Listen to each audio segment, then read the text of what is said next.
Hi guys, Halloween series review part 2, where I talk about the last 4 movies. Okay, so Halloween H2O. That was a good move on whoever the heck made this movie's part for ditching 4, 5, and 6 and going back to the character of Laurie Strode, even though I think there is like an online novelization for this movie or a comic book series that ties both groups of movies in together. I'm not entirely sure. I just saw that once and I haven't seen it again. Anyway, I do like what they did in this movie because not only did they make a good Halloween movie, they made a good movie, period. Because not only was the plot dynamic between Laurie and Michael highlighted a lot in this movie, Laurie's personal life was shown a lot more in this movie than Halloween's 1 and 2 did, and it gives a lot more bonding moments with Laurie because all those interactions with her son and then her, well, boyfriend, and then seeing what her son is doing, that was pretty interesting. And made me really like these characters and the supporting characters. So when they died, I really did feel like the film lost something, even though there were a couple of stupid deaths. Although I'm glad that they didn't do the silly stick your hand into the drain and then the power just suddenly magically goes on. Great way to fool the audience. um, there really isn't that much I can dislike about the movie, except it did feel a little slow in a couple bits, but I'm okay with that because we got more than enough in return for a slightly slow scene here and there. And then there's the security guard. Just the way he was shot and then he gets up later. Nah, I don't buy that. Sorry, I don't. But I can't really complain about this movie. This was a great movie. 4.5 easily. I don't know why I'm not giving it 4.8. I just feel like this is a 4.5. Halloween Resurrection. Okay, I'm in a bit of a strange situation because I think that this isn't a good way of continuing the franchise, and yet I enjoyed the movie. What do I mean? Well, I feel like the beginning was done pretty poor because the explanation of how Laurie ended up killing the wrong person, Filmmaster Adam has helped me realize that there's several errors with that because why would the wrong person nonetheless still try to attack Laurie rather than just take off the mask? And then there's the bit about how Laurie is trying to check and see if Michael really is Michael. Well, you shouldn't have to check given how he's able to, break through a door, run that fast after you. And then what the heck happened to Laurie's son? So, yeah, the beginning was not a good way to continue this franchise, but the rest of the movie, I'll admit I did enjoy because the premise that they set up, while it does feel a little stupid in a couple of areas, it nonetheless intrigued me. The characters in here, we get enough introduction to them that I felt like some people can bond with them. I'll give it some doubt for those who won't like these characters. And just what they did in the movie was interesting. It felt, no. It carried like an energy to it that kept me entertained to this movie in a different way than other movies in the franchise that kept me entertained, namely H2O and 4. Because I was able to get through this movie, I think, in 2 scenes where it just got too late for me to keep going with the movie the first time. I found myself laughing in several situations, I winced in others. I just got a good amount from this movie, but I will say this. I bet a lot of the people who play the characters in this movie look back on it and hate it, especially, who's the chick that plays Starbuck? Well, you know who she is in this movie. I bet she looks back at that character and just goes, oh. Yeah, I'm feeling for you. But, like I said, I enjoyed the movie. I have to give it free critique, but 4 personally. Although I am glad that they didn't make a sequel because you just can't carry it on anymore. Really, you can't. Now, moving on to the Rob Zombie movies. I've actually got the first one on Blu-ray. Rebooting the franchise, well, that was pretty much the only way to go unless you just wanted to end it outright. So the Rob Zombie reboot, giving backstory to Michael, I actually think that that was a good move because, well, we haven't really gotten the Halloween movie that is, well, about Michael Myers, so I really like that. It did give me a little bit of sympathy for Michael, especially because, well, he's getting bullied and then he just lashes out, but it also made me feel sympathetic for members of his family, and it also gave us a side of Loomis that we never really saw, because we know that he's a psychiatrist, but we never really see him in the act. Seeing him in the act, pretty nice here. Then the reinterpretation of Laurie and her friends.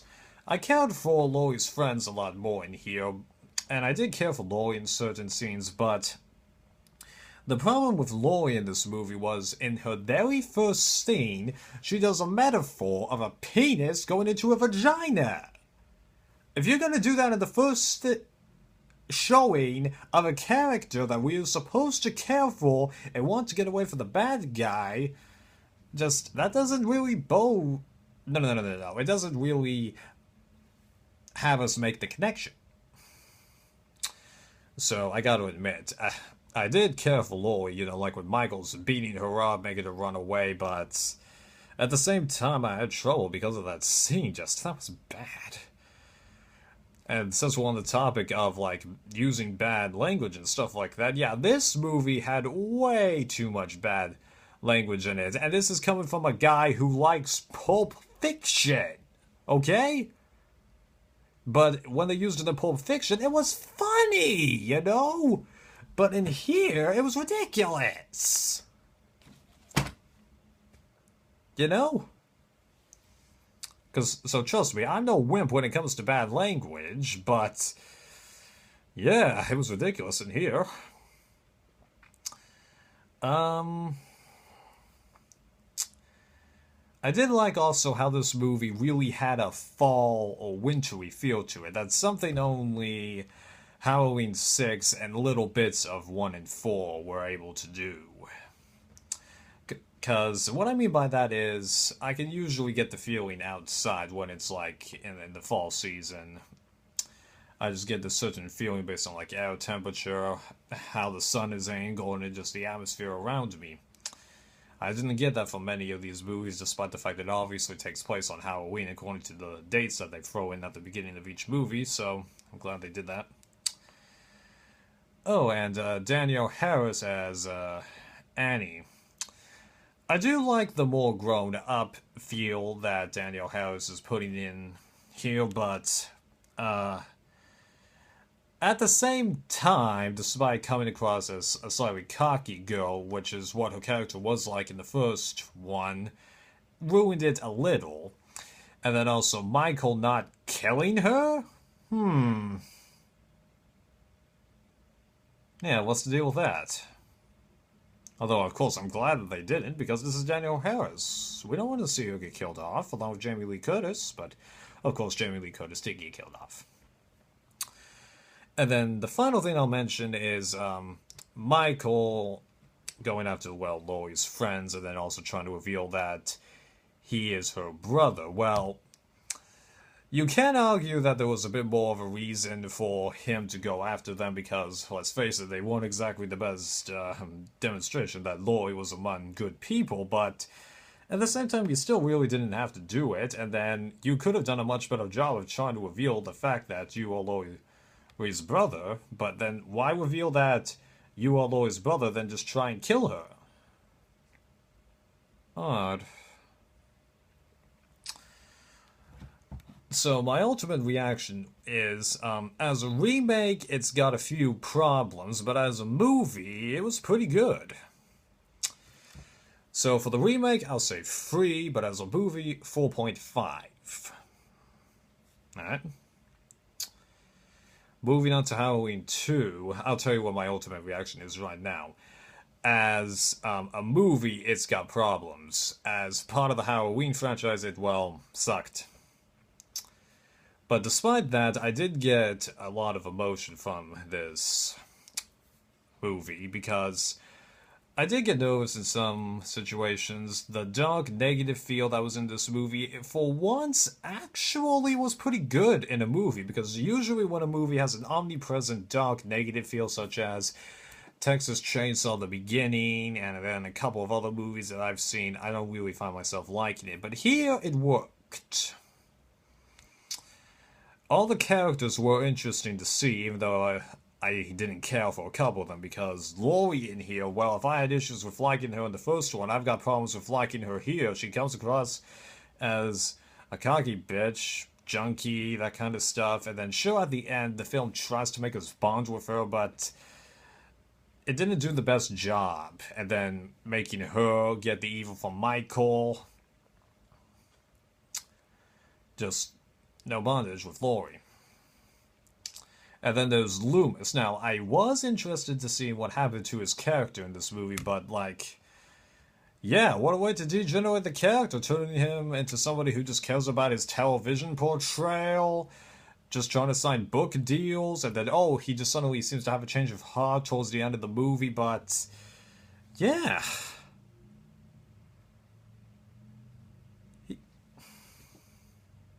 Bad move, zombie.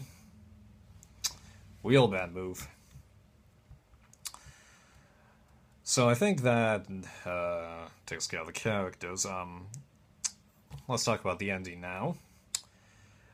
Neither ending really is that great, because in one ending we have Laurie, for whatever reason, put on Michael's mask, and yet everybody should be able to tell that that isn't Michael. He takes it, she takes it off, and then for some reason gets shot, and then just it's revealed that she has the evil. Not that great of an ending to the character. And then the other ending, it has Michael kill Loomis, which I actually do like, but two problems. One, Laurie still gets the evil without really anything happening to her, and two, Michael talks. That's something he hasn't done in the other movies, except for breathing and grunting.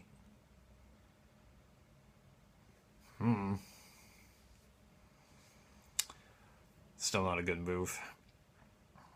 I'll admit, though, I was kind of interested to see what they would have done, how they continued it, but I do feel at the same time it was a good move that they didn't continue it. Now, there was some stuff that I did like about this one, because, okay, I did love the dynamic between Laurie and Annie, because in here, Danielle Harris just really brought the character home, because you look at Laurie, she's just got post-traumatic stress, whereas for Amy, she's got scars on her face, she has to deal with the fact that a couple of her friends are also dead, but see that Laurie's just degenerating in front of her and treating her like she's nothing. And then that death scene, man, I gotta admit, I almost teared up.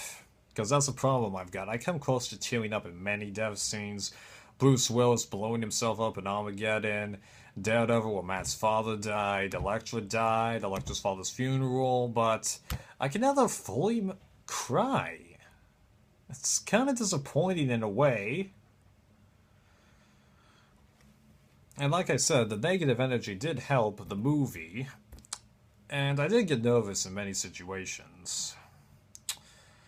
But ultimately, the bad treatment of the characters, again, over excessive use of bad language, the really unnecessary flashback that dream sequence that we have for the first 25 minutes of the movie,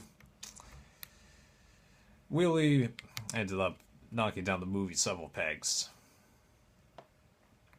So, I think the best way for me to go is in the area between 3 and 4, but critique 2. So, I don't think that was everything I necessarily had to say about all these movies, but I hope you could tell that I got a lot from every single one of these movies, and I plan on picking all of them up, actually, except for 3. Check out the link in the description for a video done by Skin Slip, a friend of Zaron Isarax. He'll let you know on what you want to get, if you want the special features. If you don't, just get them however you please. Later.